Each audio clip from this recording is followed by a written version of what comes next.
तो दोस्तों, अगर आप बीएड की पाठ्यक्रम के किसी भी वर्ष में किसी भी सेमेस्टर में एनरोल्ड हैं, आपको कोई समस्या हो रही है आपके कोर्सेज को पूरा करने में, नोट्स बनाने में, आंसर कैसे लिखना है या किसी प्रकार की भी समस्या, असिस्टेंट और गाइडेंस या 1-to-1 इंटरेक्शन के लिए आप मेरे बैचेस को ज्वाइन कर सकते हैं।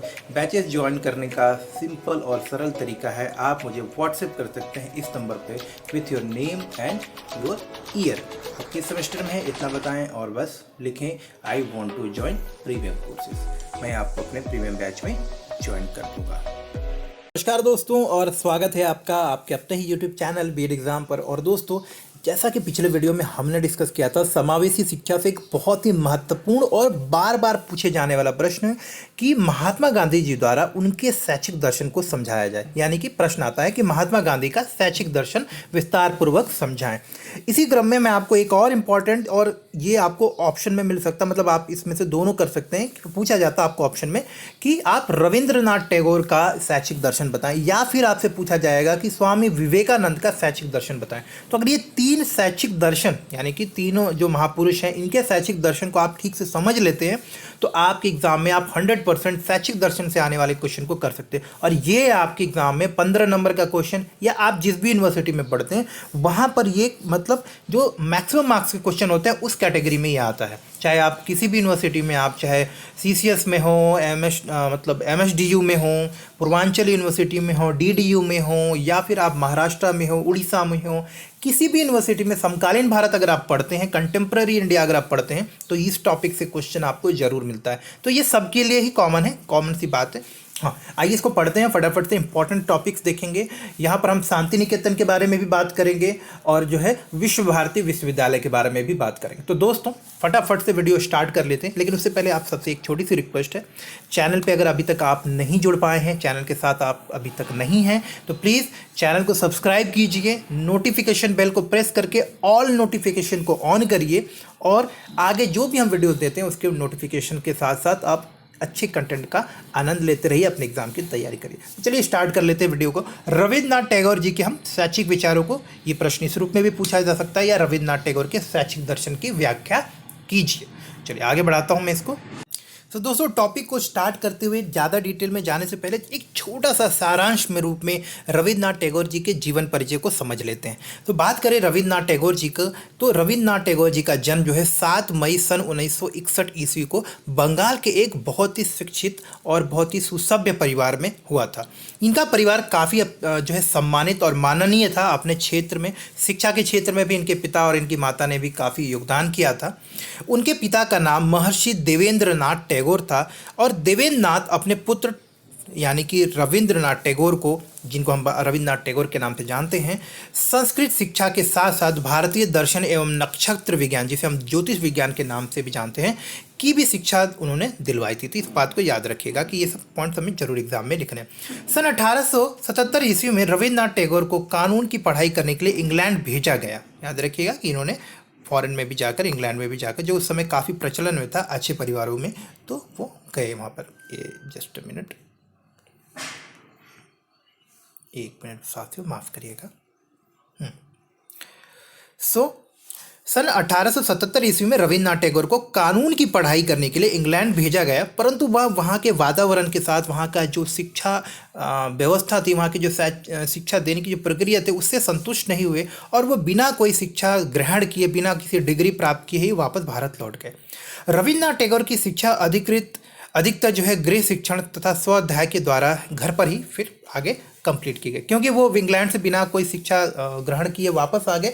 तो आगे वो जो है उनकी जो शिक्षा थी उसको जो है घर पर ही उनके माता पिता या और जो शिक्षकगण थे उनको घर पर ही स्वाध्याय यानी कि सेल्फ स्टडी, और घर पे जिनको होम टीचिंग बोल सकते हैं, जो काफ़ी फेमस है यूएस यूरोप में, उस तरीके से इन्होंने अपनी टीचिंग जो है, अपनी अध्याय जो है, अपना अध्ययन जो है उसको उन्होंने पूरा किया।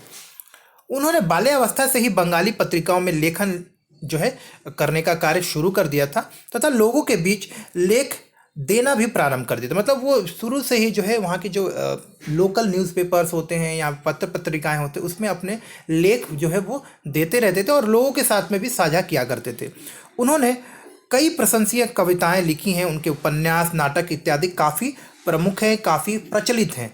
इससे वो केवल एक सुप्रसिद्ध कवि, उपन्यासकार या नाटककार, चित्रकार तथा दार्शनिक रूप में प्रसिद्ध हुए। इससे क्या हुआ कि उनको हम जो है एक कवि के रूप में, एक उपन्यासकार के रूप में, एक अच्छे नाटककार के रूप में, और ये बहुत ही अच्छे चित्रकार भी थे तथा एक दार्शनिक के रूप में हम इनको जानते हैं। तो क्योंकि ये बचपन से ही शिक्षा के क्षेत्र में, कला के क्षेत्र में जो है अपना योगदान करते रहे, काफ़ी मल्टी टैलेंटेड पर्सन से, तो इनको कविता का भी शौक था, इनको उपन्यास लिखने का भी शौक था, चित्रकला में भी ये काफ़ी पारंगत थे, तथा इन्होंने शिक्षा के प्रति या समाज में जो भी स्थिति है उसके प्रति अपने दार्शनिक जो है विचारधारा भी प्रस्तुत की। तो ये सारी चीज़ें जो है इनको काफ़ी प्रचलित बनाती हैं। उस समय ये काफ़ी लोकप्रिय थे, काफ़ी सुप्रसिद्ध थे। आइए आगे बात करते हैं इनके दार्शनिक विचारों के बारे में। तो रविन्द्रनाथ टैगोर के शैक्षिक विचार या रविन्द्रनाथ टैगोर के शैक्षिक दर्शन, ये प्रश्न आपको इस तरह से देखने को मिल सकता है एग्जाम में। यहाँ पे देखें, रविन्द्रनाथ टैगोर का मानना था कि प्रकृति, मानव तथा अंतर्राष्ट्रीय संबंधों में परस्पर मेल एवं प्रेम होना चाहिए। मतलब कि जो हमारे आसपास का वातावरण है, जो प्रकृति ने हमको दिया है, उसके साथ में मनुष्य का, और जो अंतर्राष्ट्रीय स्तर पर जो भी चीज़ें हो रही हैं, अंतर्राष्ट्रीय स्तर पर चाहे मनुष्य जो गतिविधियां कर रहा है या फिर आर्थिक गतिविधियां जो हो रही, इन सब में एक सामंजस्य होना चाहिए, एक जो है परस्पर संबंध होना चाहिए, संबंध जो कि सकारात्मक हो, एक दूसरे के अस्तित्व को बनाए रखने में सहायता करता हो। उन्होंने सच्ची शिक्षा के द्वारा वर्तमान के सभी वस्तुओं में मेल और प्रेम की भावना विकसित करने की बात कही थी। टैगोर जी का विश्वास था कि शिक्षा प्राप्त करते समय बालक को स्वतंत्र वातावरण मिलना एक परम आवश्यक कंडीशन है, परम आवश्यक स्थिति होनी चाहिए। यानी कि जब बच्चा शिक्षित हो रहा हो तो उसे पूर्ण तरह से स्वतंत्र होना चाहिए, उसे पूर्ण तरह से मानसिक और शारीरिक रूप से स्वतंत्र कर देना चाहिए, ताकि वह खुल के जो उसकी क्षमता है और जो उसके आसपास का वातावरण जो भी उससे वो सीख सकता है, उसको ठीक से वो सीख सके।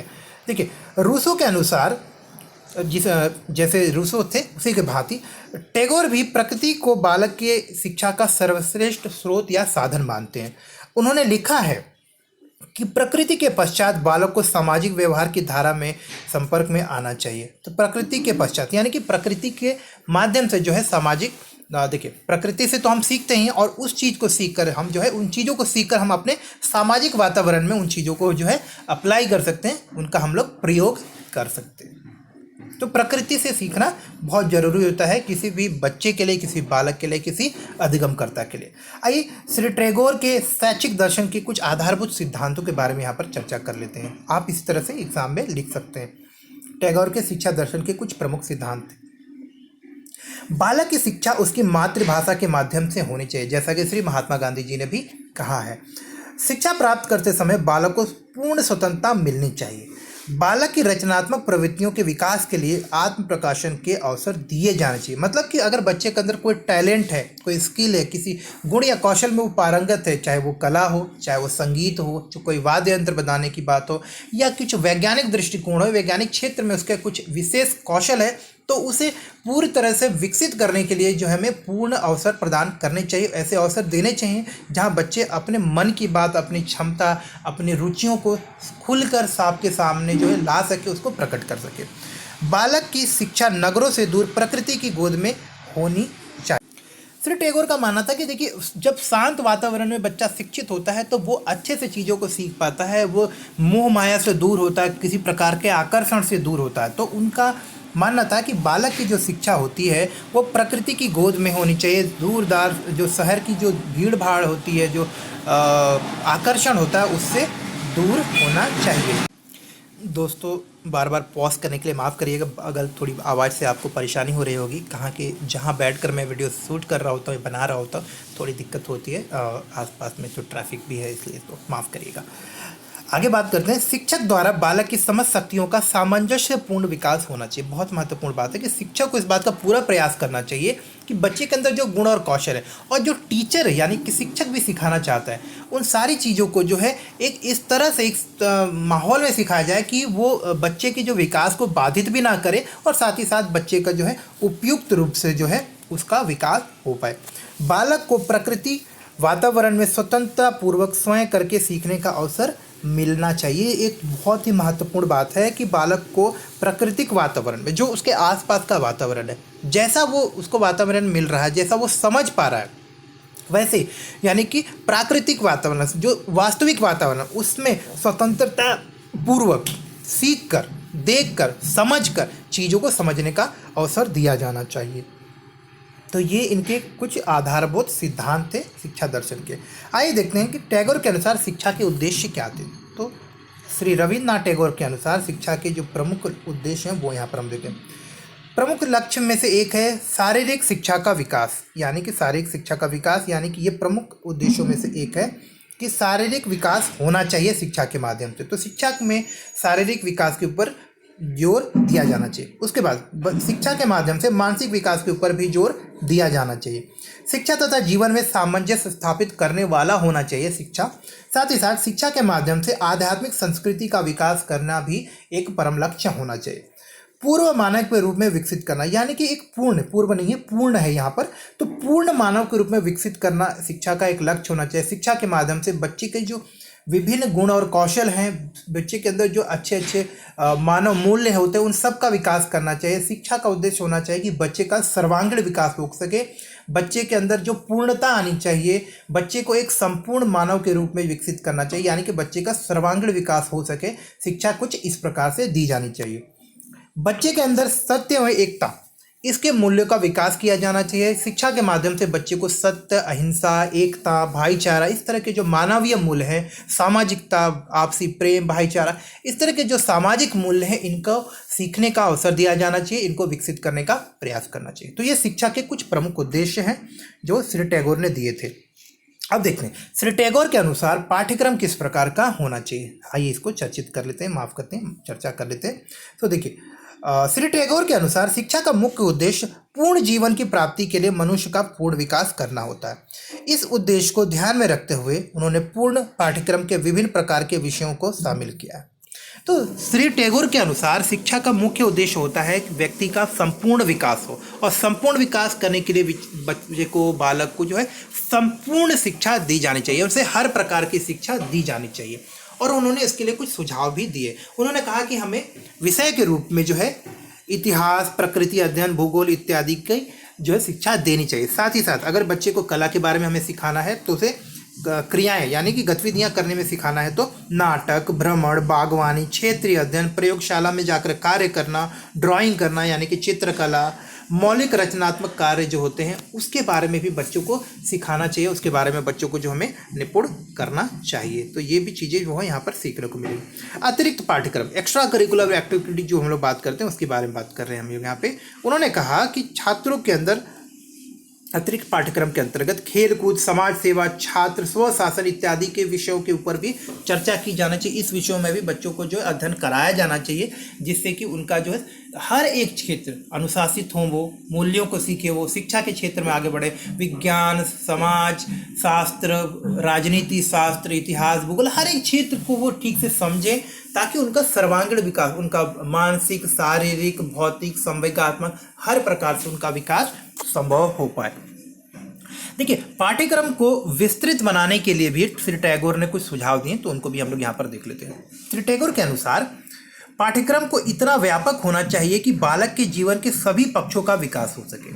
टैगोर ने किसी निश्चित पाठ्यक्रम की योजना नहीं सुझाई है, ना बताया उन्होंने पाठ्यक्रम के संबंध में सामान्य विचार यत्र तत्र प्रस्तुत किए हैं, और उन्हीं के आधार पर यह कहा जा सकता है कि सांस्कृतिक विषयों को अब बड़ा महत्वपूर्ण स्थान जो है होता है, और उन्होंने अपने द्वारा सुझाए गए जो मत हैं उसमें इसका बहुत जो है विशेष रूप से जोर भी दिया है, समर्थन भी किया है।